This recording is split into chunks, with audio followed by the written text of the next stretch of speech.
Hello friends, मैं हूं योगेश, आप सबका भाई योगेश। और आज मैं लाया हूं सामान्य अध्ययन से इतिहास, प्राचीन भारतीय इतिहास। इसमें हम इतिहास के बारे में जानेंगे और थोड़ा सा इसके आज आगे बढ़कर इतिहास के स्रोतों के बारे में जानेंगे। ठीक है, तो बढ़ते हैं वीडियो की ओर। इतिहास इतिहास जो शब्द है इति प्लस ह प्लस आस से मिलकर बना हुआ है। इतिहास शब्द किससे मिलकर बना हुआ है? तो इतिहास शब्द इति प्लस ह प्लस आस से मिलकर बना है, जिसका अर्थ होता है निश्चय था। मतलब निश्चय ही यही हुआ होगा। इतिहास शब्द का अर्थ क्या है कि निश्चय ही यही हुआ होगा। पहला पॉइंट तुम्हारा यही आएगा। उसके बाद सीधे दूसरे पॉइंट पे कि हिस्ट्री शब्द का प्रयोग सर्वप्रथम किसने किया? हेरोडोटस ने। और किसने किया? उनकी पुस्तक थी हिस्टोरिका। तो हेरोडोटस ने अपनी पुस्तक हिस्टोरिका में इतिहास शब्द का सर्वप्रथम प्रयोग किया। ठीक है, इतिहास शब्द का प्रयोग सर्वप्रथम अपनी पुस्तक हिस्टोरिका में किया था। हेरोडोटस को जो है कि इतिहास का जनक भी कहा जाता है। इसलिए इतिहास का जनक किसको कहा जाता है? हेरोडोटस को। हेरोडोटस को इतिहास का जनक भी कहा जाता है।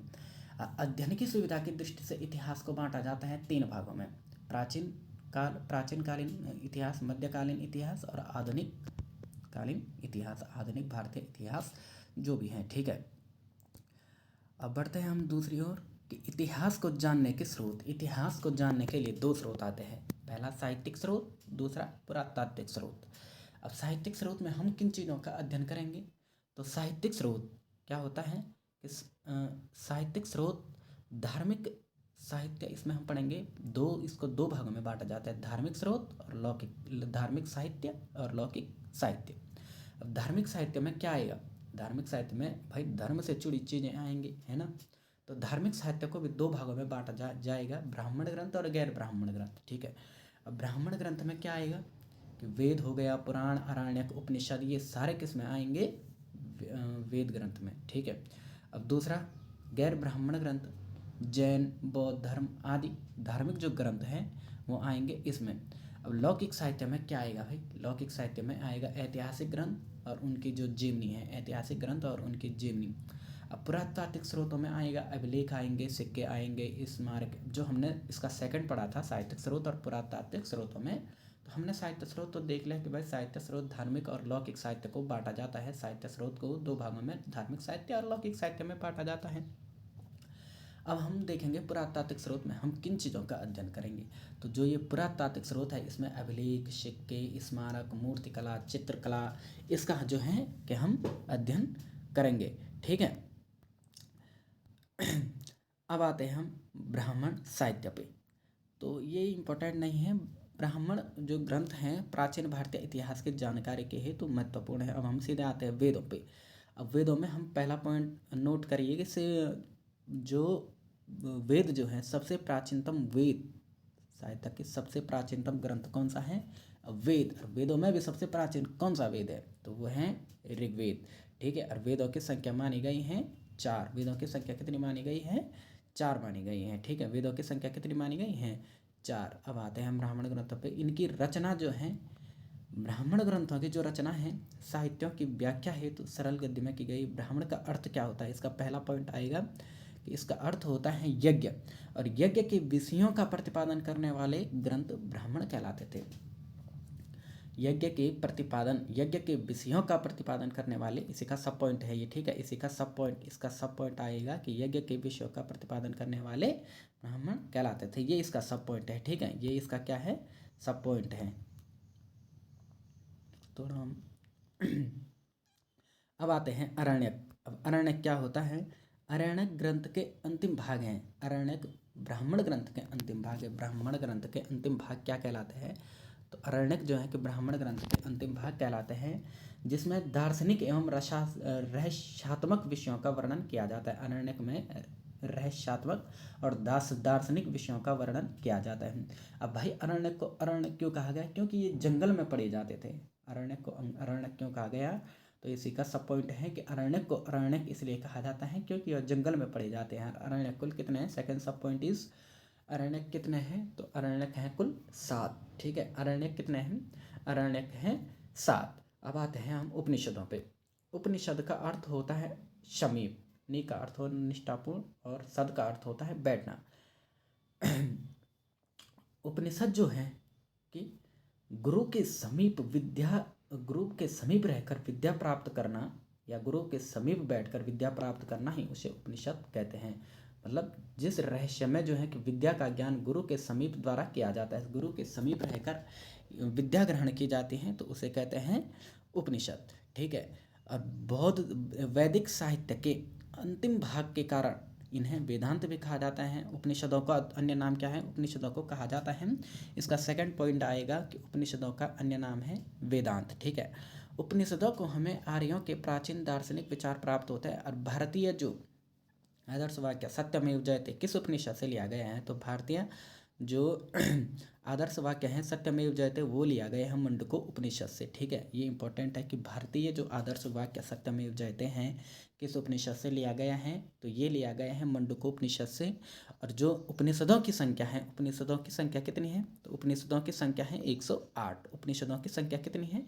उपनिषदों की संख्या है 108। वेदांग आते हैं तो वेदांग कितने होते हैं? तो वेदांग होते हैं 6। वेदांगों के बारे में हम देखते हैं तो वेदांग होते हैं 6। अब ये 6 कौन कौन से हैं? तो ये 6 हैं, शिक्षा है, कल्प है, व्याकरण है, निरुक्ति है, ज्योतिषी और छंद। ठीक है, कौन कौन से? शिक्षा, कल्प, व्याकरण, निरुक्ति, ज्योतिषी और छंद। ठीक है। दूसरा आता है सूत्र। ठीक है, दूसरा क्या आता है? सूत्र। तो वैदिक साहित्य के अक्षुण्ण बनाए रखने के लिए सूत्र का प्रणयन हुआ है। सूत्र ग्रंथ कल्प नामक वेदांग से निकले हैं। सूत्र ग्रंथ कहाँ से निकले हैं? इसका पहला पॉइंट आ जाएगा कि सूत्र जो हैं सूत्र ग्रंथ कल्प नामक वेदांग से निकले हैं। और सूत्र होते हैं 3। सूत्र कौन कौन से होते हैं? सूत्र 3 प्रकार के होते हैं। गौर सूत्र होता है, गृह सूत्र होता है और धर्म सूत्र होता है। गौर सूत्र, गृह सूत्र और धर्म सूत्र, इसी का सब पॉइंट है कि सूत्र होते हैं 3, गैर सूत्र, धर्म सूत्र और सम सूत्र। ठीक है। अब स्रोत सूत्र होता है, यह संबंधित विषय है, लौकिक प्रालौकिक कर्तव्यों का वर्णन, धार्मिक राजनीतिक एवं राजनीतिक कर्तव्यों का उल्लेख धर्म सूत्र के अंतर्गत आता है। ठीक है। अब सबसे प्राचीन स्मृति कौन सी है? तो वो है मनु स्मृति। मनु स्मृति सबसे प्राचीन और प्रामाणिक मानी जाती है। ठीक है, मनु स्मृति प्रमुख स्मृति ग्रंथ कौन सा है? तो सबसे प्राचीनतम स्मृति ग्रंथ है मनु स्मृति। ये इंपॉर्टेंट है, सबसे प्राचीनतम स्मृति ग्रंथ कौन सा है? सबसे प्राचीनतम स्मृति ग्रंथ है मनु स्मृति। ठीक है। अब मनु स्मृति को जो है कि मनु स्मृति के भाष्यकार हैं मेघातिथि, गोविंदराज भरूच और कल्लू भट्ट। ठीक है। व्याकरण ग्रंथों में सबसे महत्वपूर्ण कृति कौन सी है?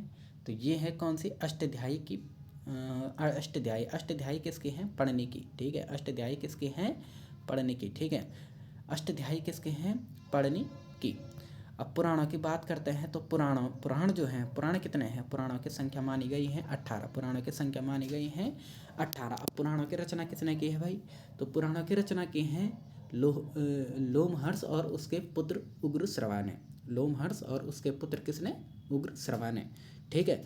और सबसे पुराणों में सबसे प्राचीनतम जो पुराण माना जाता है वह माना जाता है मत्स्य पुराण। सबसे प्राचीनतम जो पुराण माना जाता है वह कौन सा पुराण माना जाता है? तो पुराणों में सबसे प्राचीनतम जो पुराण माना जाता है वो माना जाता है मत्स्य पुराण। पुराणों में सबसे प्राचीनतम पुराण कौन सा माना जाता है? मत्स्य पुराण। और महाकाव्य की अगर बात कर ले तो दो प्राचीनतम हमारे यहाँ बड़े महाकाव्य हैं। कौन कौन से? रामायण और महाभारत। रामायण के जो रचयिता है वो है महर्षि वाल्मीकि और महाभारत के जो रचयिता है वह है महर्षि द्वैपायन वेद व्यास। ठीक है, महर्षि द्वैपायन वेद व्यास। ठीक है, ये आ गए यहाँ पर। रामायण की रचना वाल्मीकि ने की और महाभारत की रचयिता किसने की? तो ये की वेद व्यास ने। ठीक है।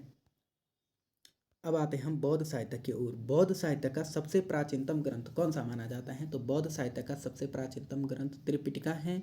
अब त्रिपिटका के अन्य नाम क्या क्या हैं? तो इनके नाम है सुत्तिपटक, विनय पटक और अभिधम्मी पटक। ठीक है, इसके अन्य नाम कौन कौन सा है? तो सुत्तिपटक, विनय पटक और अभिधम्मी पटक। ठीक है। सुत्तिपटक को बौद्ध धर्म का इंसाइक्लोपीडिया भी कहा जाता है। तो बौद्ध धर्म का इंसाइक्लोपीडिया कहा जाता है सुत्तिपिटक को। ठीक है, बौद्ध धर्म का, इसी का सेकंड पॉइंट आ जाएगा कि बौद्ध धर्म का इंसाइक्लोपीडिया कहा जाता है सुत्तिपटक को। बौद्ध धर्म का इंसाइक्लोपीडिया कहा जाता है किसको? सुत्तिपटक को। जातक में बुद्ध के पूर्व जन्म की कहानियां हैं किसमें? जातक में बुद्ध के पूर्व जन्म की कहानियां किसमें हैं?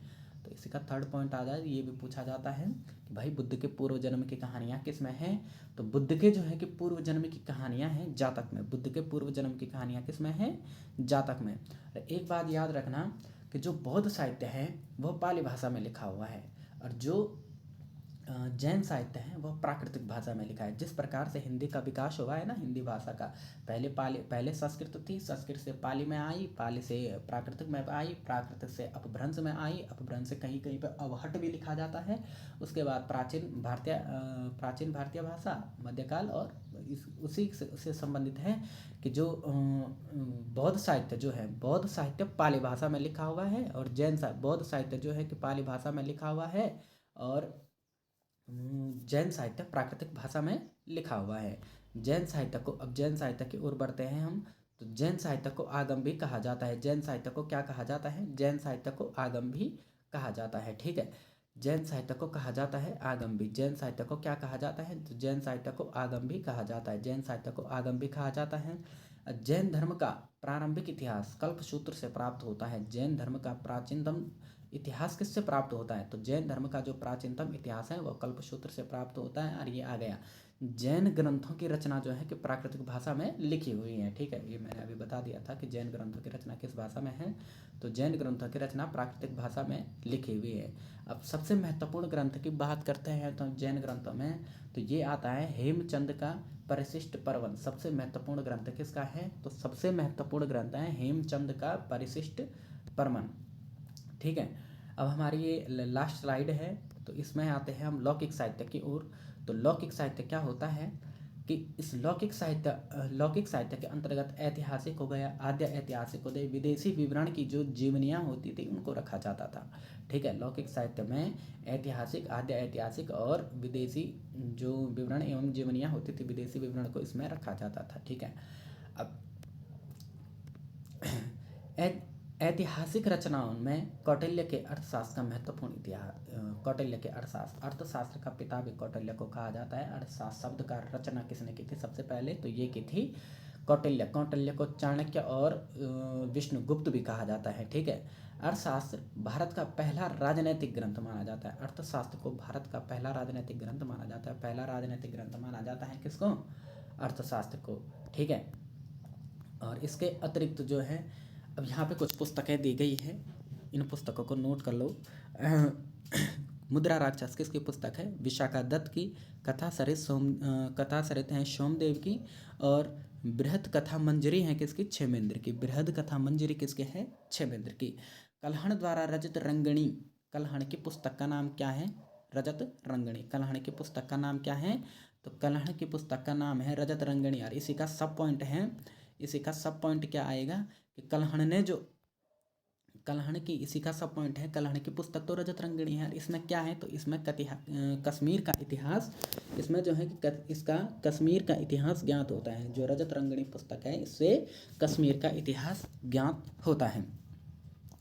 तो ये था आज का हमारा वीडियो। आई होप आपको वीडियो अच्छा लगा होगा, और अगर अच्छा लगा है तो लाइक करें, शेयर करें और कमेंट करें। धन्यवाद।